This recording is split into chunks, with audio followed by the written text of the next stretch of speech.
Assalamualaikum warahmatullahi wabarakatuh. Di sini kami akan mempresentasikan hasil kerja kami, yaitu uh, dengan judul Ayo Zakat.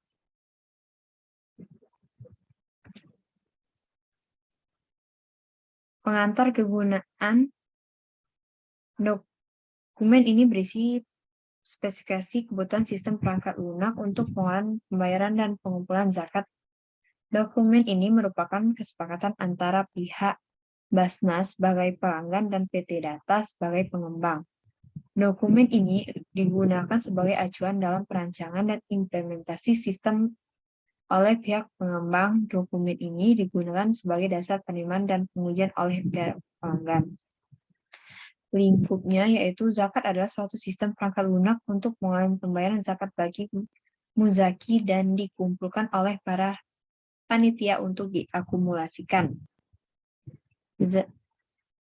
Zakat digunakan untuk memudahkan para muzaki yang ingin membayar zakat tanpa harus datang ke masjid atau tempat pengumpulan zakat lainnya.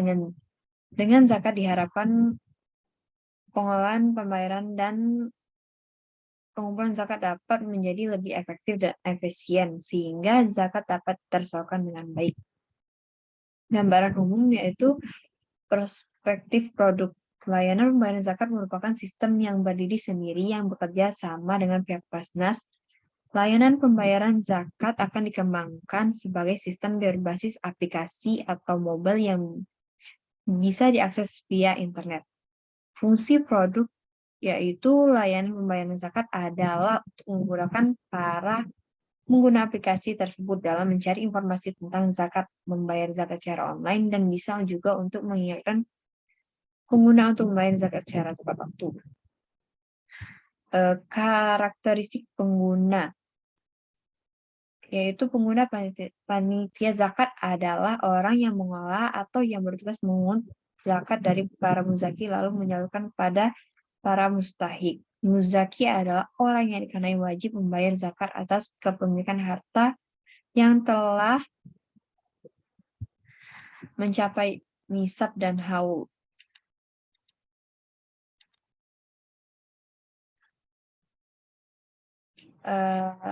Adapun kekangan yaitu karena layanan pembayaran zakat digunakan secara umum dengan skala besar, maka layanan pembayaran zakat harus bisa berjalan di server dan dispesifikasikan yang cukup tinggi agar lancar diaksesnya. Karena layanan pembayaran zakat memiliki skala yang besar, maka pentingnya keamanan dan data atau data security agar dapat melindungi data pengguna dan mengurangi risiko penyalahgunaan data dan memperkecilkan tindakan kriminal. Asumsi dan ketergantungan pertama yaitu hanya para panitia dengan akun panitia yang dapat melihat dan mencatat zakat apa yang sudah dibayarkan oleh muzaki. Waktu pembayaran zakat terbatas, pengunjung hanya dapat melihat informasi seputar zakat. Hanya akun muzaki yang dapat membayar zakat. Pengguna harus terdaftar sebagai akun muzaki pada saat mendaftarkan diri pada saat login. Pembayaran zakat yang sudah dibayarkan tidak dapat dibatalkan atau ditarik kembali. Ini adalah use case diagram. Kemudian kemudian akan dilanjutkan oleh Yan Hilmi, kami persilahkan.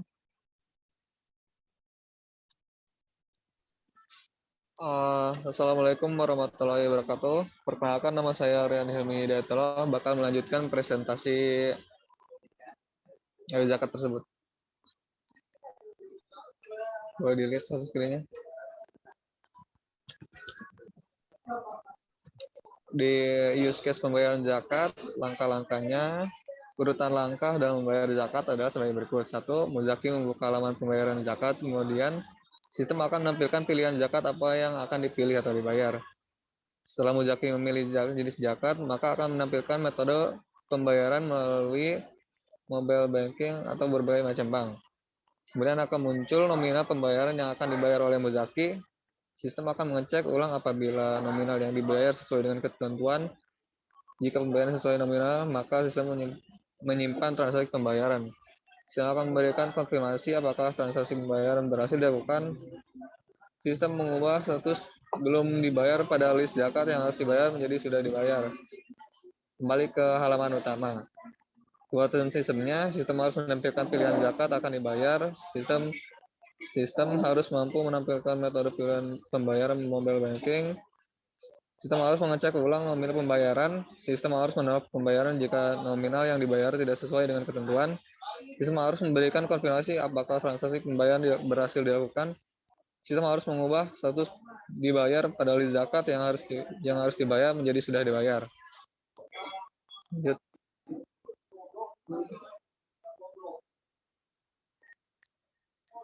Yang use case kedua yaitu pilih jenis zakat.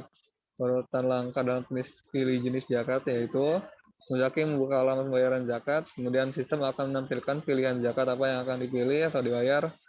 Setelah Muzaki memilih jenis zakat, maka akan menampilkan metode pembayaran melalui mobile banking dari berbagai macam bank. Kebutuhan sistem harus menampilkan pilihan zakat yang akan dibayar. Sistem harus mampu menampilkan metode pilih pembayaran mobile banking.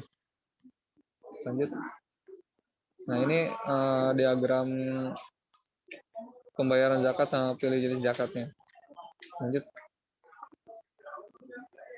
Yang use ketiga yaitu mencatat zakat yang masuk. Urutan langkah dalam mencatat zakat yang masuk yaitu panitia mendapat pemberitahuan zakat yang masuk. Kedua, panitia membuka halaman pencatatan zakat. Sistem menampilkan data diri muzaki, jenis zakat yang masuk, dan nominal zakat yang dibayarkan. Panitia menerima pembayaran zakat, sistem mengonfirmasi penerimaan zakat. Selesai. Kebutuhan sistem harus mampu memberitahu zakat yang masuk. Sistem harus menampilkan data diri muzaki, jenis zakat masuk, dan nominal zakat yang dibayar. Sistem harus mampu mencatat zakat yang masuk. Lanjut. Uses yang keempat yaitu mendata mustahik. Urutan langkah dalam mendata mustahik yaitu 1. Panitia membuka halaman data mustahik. Kedua, panitia memasukkan data diri mustahik. Yang ketiga, sistem menyimpan data diri mustahik. Kebutuhan sistem harus mampu menerima data diri mustahik. Yang kedua, sistem harus menyimpan data diri mustahik. Ini diagram use case. Ya.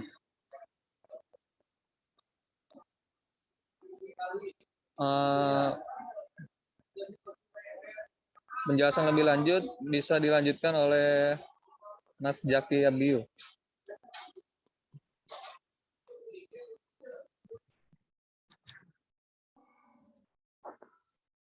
Halo, nama saya Zaki Abi Andri. Saya akan menjelaskan tentang membagikan zakat dan menerima zakat.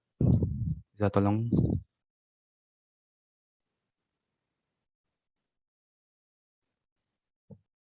Halaman 15.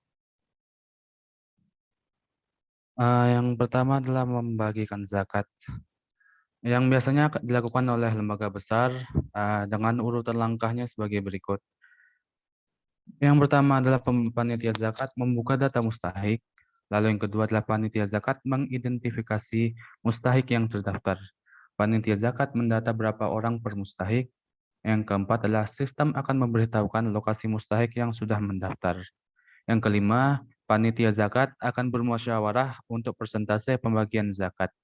Yang keenam, panitia zakat akan meminta amil untuk mengirimkan zakat tersebut. Yang ketujuh, panitia zakat bisa menerima notifikasi atau pesan melewati aplikasi tersebut tentang zakat yang sudah terkirim. Yang kedelapan, sistem di data akan otomatis terubah saat panitia zakat mengonfirmasi zakat tersebut. Yang kesembilan, panitia zakat bisa kembali ke halaman utama aplikasi. Yang ke-10, selesai. Untuk kebutuhan sistemnya, yang pertama adalah sistem harus mengenali biodata per mustahik. Yang kedua, sistem mampu mengenali mustahik-mustahik yang terdaftar. Yang ketiga, sistem bisa memantau dan mengonfirmasi nominal zakat yang akan dikirim. Yang keempat, sistem bisa mengenali lokasi tempat mustahik. Yang kelima, sistem yang bisa melakukan kontak melewati pesan suara atau pesan ketik. Ini adalah diagram untuk panitia zakat dan juga cara memilih zakat dengan langkah-langkahnya. Untuk yang menerima zakat. Yang biasanya menerima zakat adalah 8 golongan mustahik yang terdiri dari al-fuqara, orang miskin, orang amil, mu'alaf, riqab, gharimin, fi sabilillah, dan ibnu sabil. Untuk urutan langkah-langkahnya, yang pertama, mustahik yang ada akan didaftarkan oleh panitia zakat di halaman pendaftaran. Panitia zakat akan mengisi biodata para mustahik beserta alamat di tabel halaman pendaftaran. Yang ketiga, panitia zakat akan mengirimkan konfirmasi kepada mustahik melewati pesan suara atau pesan ketik. Yang keempat, panitia zakat akan mengirimkan halaman pendaftaran ke Amil sebagai siapa saja yang akan menerima zakat. Yang kelima, panitia zakat kembali ke halaman utama. Dan yang akhirnya keenam adalah selesai. Untuk kebutuhan sistemnya, sistem mampu menampilkan halaman atau logo pendaftaran. Sistem mampu mengirim notifikasi. Yang terakhir adalah sistem bisa menampakkan biodata dan tempat lokasi mustahik. Ini adalah bentuk diagram untuk mustahik dan juga pendaftaran penerimaan zakatnya. Dan ini adalah untuk penjelasan-penjelasan antara dalam program yang akan nanti kami munculkan. Ini adalah antar muka pengguna, login, dan homepage. Ini untuk isi data dan pilih jenis zakat, pilih metode pembayaran, dan pembayaran zakat. Dan juga ini terakhir, notifikasi pemberitahuan antar pengguna. Untuk kebutuhan eksternal, yang pertama menggunakan bahasa pemrograman Java, yang kedua menggunakan basis data XML, yang ketiga menggunakan Java FX Scene Builder.